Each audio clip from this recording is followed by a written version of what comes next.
Speaker, আপনাকে ধন্যবাদ।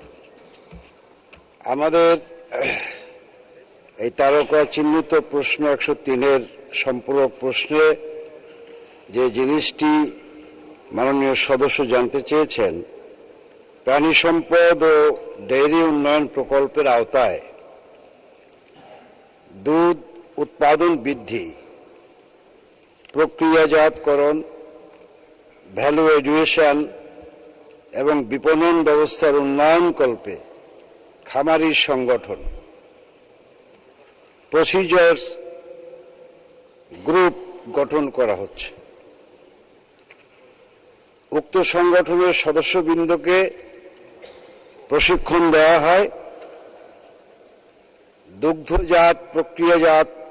দুগ্ধ প্রক্রিয়াজাতকরণের প্রযুক্তি হস্তান্তর করা হয়, গবাদি পশুর রোগ প্রতিরোধে ভ্যাকসিন এবং কৃমিনাশক ঔষধ প্রদান করা হয়। পাশাপাশি প্রকল্পের আওতায় খামারি সংগঠন কর্তৃক উৎপাদিত দুধ স্থানীয় সংরক্ষণ ও বিক্রির জন্য এগ্রি বিজনেস কনসাল্টিং ফার্ম কর্তৃক ম্যাচিং গ্রান্টস প্রদানের মাধ্যমে ভিলেজ মিল্ক কালেকশন সেন্টার স্থাপন করা হয়।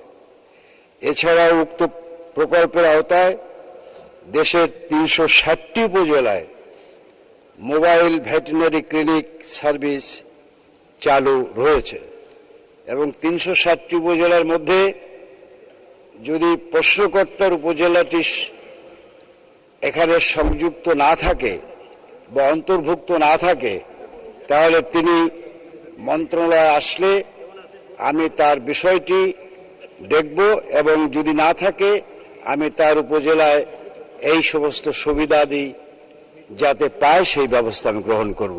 মাননীয় স্পিকার, আপনাকে ধন্যবাদ।